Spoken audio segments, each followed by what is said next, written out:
Hello friends, চলে এসেছি নতুন একটি ব্লগ নিয়ে। তোমরা সবাই কেমন আছো? আমরাও বেশ ভালোই আছি। তো আমাদের সাথে আরেকজন নতুন সদস্য আছে, তোমরা নিশ্চয়ই দেখতেই পাচ্ছ। এর সাথে একবার পরিচয় করিয়ে দিই। তো এ হচ্ছে আমার ছোটো কাকুর মেয়ে। তো ওর কোনো প্ল্যান ছিল না আসার জন্য, তো হঠাৎ করে ঠিক হলো, দিয়ে চলে এলো আমাদের বাড়ি ঘুরতে। উনি আসার পর একটু ফ্রেশ হয়ে নিয়ে খাওয়া দাওয়া কমপ্লিট করে ০.৫ ঘন্টা রেস্ট নিয়ে আমরা বেরিয়ে পড়লাম রানীগঞ্জের শ্যাম মন্দিরের উদ্দেশ্যে। তো আমরা তিনজন মিলে গল্প করতে করতে চলে এলাম রানীগঞ্জের সেই বিখ্যাত শ্যাম মন্দিরের কাছে। তো মন্দিরে পৌঁছে দেখলাম ডান দিকে জুতো রাখার কাউন্টার্স, সেখানে আমরা জুতো খুলে টোকেনটা নিয়ে নিলাম।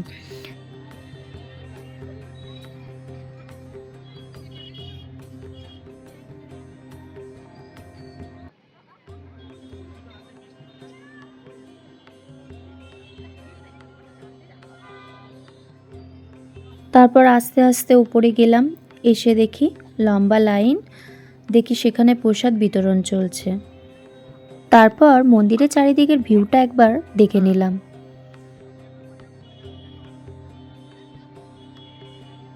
এখানে সকালের থেকে রাত্রে বেশি ভিড় হয়, কারণ রাত্রে চারিদিকে অনেক লাইট দিয়ে সাজানো হয় বলে।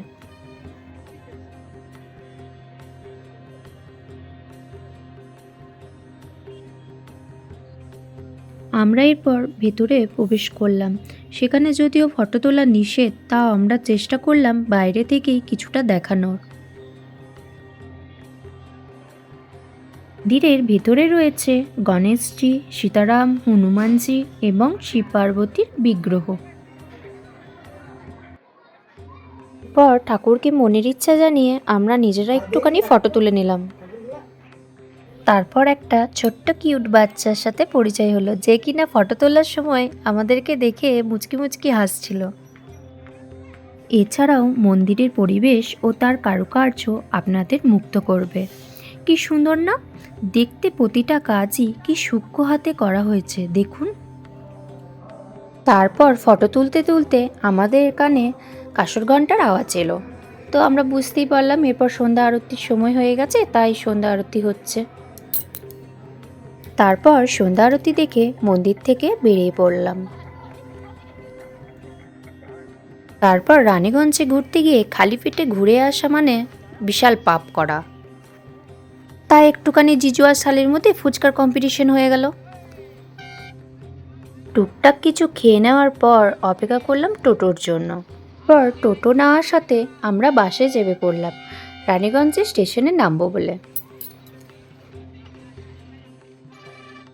স্টেশনের অপোজিটেই ছিল নার্সারি। কত রং বেরঙের ফুল দেখুন, মনে হচ্ছে সবগুলোই কিনে নিই, কিন্তু সবগুলো তো কেনা সম্ভব নয়, তাই বাড়ির জন্য কিছু গাঁদা ফুলের চারা নিয়ে নিলাম, দিয়ে বাড়ি ফিরলাম। তো ভিডিওটি কেমন লাগলো অবশ্যই জানাবেন। দেখা হচ্ছে নেক্সট ব্লগে। টাটা।